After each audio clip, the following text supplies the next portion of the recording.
여러분은 솔로몬 하면 무엇이 떠오르십니까? 아마도 솔로몬의 재판이 생각나실 것입니다. 서로 자기의 아이라고 주장하는 두 여인에게 아이를 칼로 반쪽 내어 안 누워주라는 판결로 진짜 엄마를 가려낸 솔로몬의 재판은 역사상 가장 지혜로운 명판결로 유명합니다. 또한 부귀와 영화 대신 지혜를 구하였더니 하나님께서 보너스로 구하지도 않았던 부귀와 영화까지 함께 주셨다는 이야기는 교회를 다니지 않는 사람들에게조차도 솔로몬을 지혜로운 사람의 대명사로 각인시키는 역할을 톡톡히 했습니다. 그러나 우리가 한 가지 간과하고 있는 것이 있는데, 솔로몬 왕은 성경 인물 중에서 대표적으로 우리가 오해를 많이 하고 있는 인물 중에 한 명이라는 사실입니다. 평생을 교회를 다녔던 사람들조차 솔로몬 왕을 그저 시편과 잠언을 지었고 하나님에게 칭찬을 들은 모두가 본받아야 할 선하고 지혜로운 왕의 대명사 정도로 알고 있는 것 같습니다. 그러나 사실 솔로몬 왕은 그의 재위 기간 40년 중에서 절반인 20년 동안을 백성들을 동원하여 성전과 궁전을 지어서 백성들을 힘들게 하였고, 이 말년에는 그의 수많은 부인들이 들여온 우상들로 인하여 그의 아들 르호보암 때에는 왕국이 북이스라엘과 남유다로 분열되어 마침내는 민족 전체가 포로가 되어서 오늘날 유대 민족이 전 세계로 흩어져 디아스포라가 되게 한 원인을 제공한 사람이었다는 사실은 잘 모르는 것 같습니다. 구약성경 열왕기서에는 이러한 역사적인 사실들이 구체적으로 자세히 기록되어 있습니다.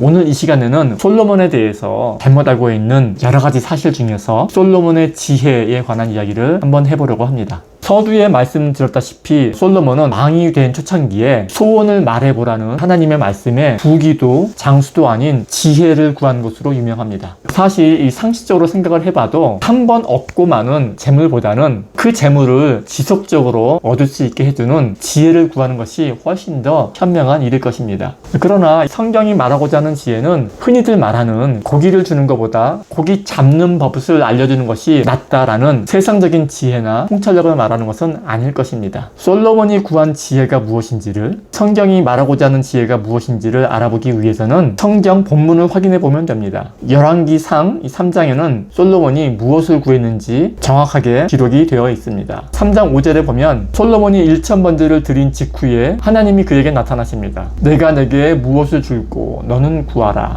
이에 솔로몬은 이렇게 구합니다. 누가 주의 이 많은 백성을 재판할 수 있사오리이까? 듣는 마음을 주사 주의 백성을 재판하여 선악을 분별하게 하옵소서. 성경 본문을 통해 알 수 있듯이 사실 솔로몬은 우리가 생각하는 것처럼 하나님께 부귀 영화 대신 지혜를 달라고 구한 적이 없습니다. 다만 백성을 잘 재판할 수 있도록 듣는 마음을 주사 선악을 분별하게 해달라고 했을 뿐입니다. 그러나 이 솔로몬의 이러한 대답이 마음에 들은 하나님이 지혜뿐만이 아니라 그가 구하지도 않은 부귀와 영광도 함께 주시겠다고 말씀하신 것입니다. 하나님께서 솔로몬에게 응답하신 구체적인 내용은 이렇습니다. 그 11절에 자기를 위하여 장수하기를 구하지 아니하며 부도 구하지 아니하며 자기 원수의 생명을 멸하기도 구하지 아니하고 오직 송사를 듣고 분별하는 지혜를 구하였으니. 또 13절에 보면은 내가 구하지 아니한 부귀와 영광도 너에게 주노니 너의 평생에 왕들 중에 너와 같은 자가 없을 것이라. 즉 이 하나님이 솔로몬의 대답을 듣고 나서 그가 구한 것이 지혜라고 평가를 하신 것이지, 그리고 또 이것을 합당하게 여기셔서 부귀와 영화도 함께 주신 것이지, 우리가 생각했던 것처럼 솔로몬이 대놓고 직접적으로 하나님께 부귀와 영화보다는 지혜를, 현명함을 주시옵소서 하지 않았다는 것입니다.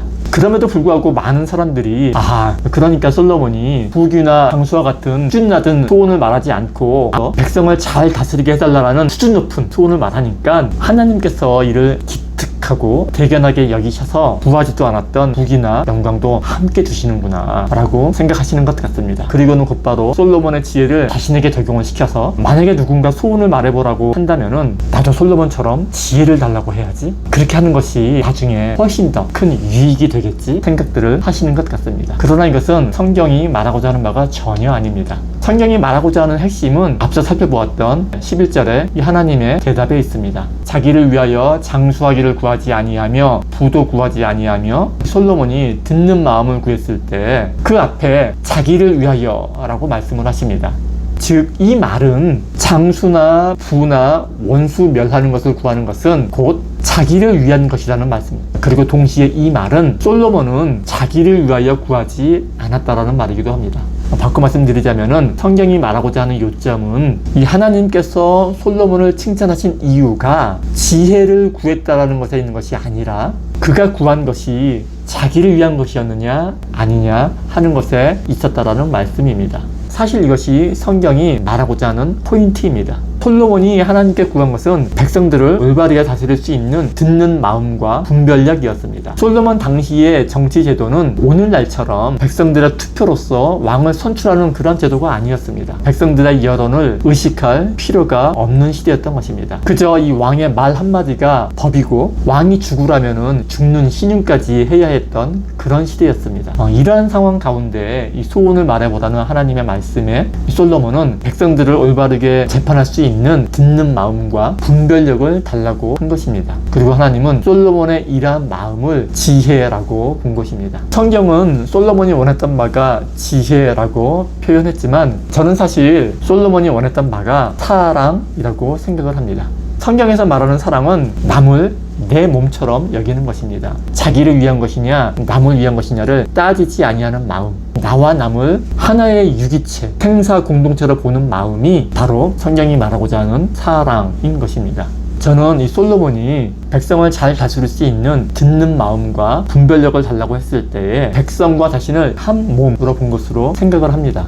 백성이 평안할 때 비로소 자신도 평안을 누릴 수 있다고 본 것입니다. 무조건 남을 돕거나 봉사하는 것이 사랑은 아닙니다. 비록 남에게 쓴소리를 하거나 회초리를 든다 할지라도 사랑일 수 있고, 반면에 불우이웃을 위해 몇십억 원을 부를 한다 할지라도 진정한 사랑이 아닐 수도 있습니다. 상대가 만족할 때에 비로소 나도 만족스러운 것이 진정한 사랑입니다. 상대가 평안해야 비로소 나도 평안해질 수 있는 것이 사랑의 마음일 것입니다. 평안한 척 하는 것은 평안이 아닙니다. 자신이 평안을 누려야 진정한 평안입니다. 솔로몬은 모든 것을 할 수 있는 왕으로서 평안한 척 할 필요가 없었습니다. 그러므로 그가 원한 듣는 마음은 그가 진정 원했던 것이라고 볼 수 있는 것입니다. 하나님은 솔로몬의 마음속에 있는 백성들을 향한 참 사랑을 확인하신 것입니다. 사랑이 넘치는 사람은 부귀와 영화도 함께 누릴 자격이 있는 사람입니다. 왜냐하면 자신이 부귀와 영화를 누릴 때에 그가 속한 공동체의 다른 사람들 또한 그 부귀 영화에 함께 동참할 수 있기 때문이고, 이것은 곧 하나님께서 원하시는 바이기도 합니다. 솔로몬은 비록 말년에 여러 우상들을 들여오는 실책을 행하기도 했지만, 솔로몬이 제위했던 시절에 이스라엘 백성들은 역사상 가장 부유하고 강력했던 전성기 시절을 누렸음은 부인할 수 없는 사실입니다. 성경은 지혜의 근본은 하나님을 경외하는 것이라고 말합니다. 여기서 하나님을 경외한다라는 것은 하나님께서 귀하게 여기는 것을 자신도 귀하게 여긴다라는 뜻일 텐데, 하나님께서 소중하게 여기는 것은 사랑하는 마음입니다. 그리고 그 사랑이란 다름 아닌 서로를 자기 몸처럼, 한 가족처럼 여기는 마음입니다. 한 몸 의식, 생사를 같이 하는 생명 공동체 의식이 바로 사랑입니다. 그 한 몸 안에 모든 것을 품고 서로를 사랑하고 용서하게 될 때에 우리는 하나님을 경외하는 것이고 진정 지혜로운 사람이 되는 것입니다.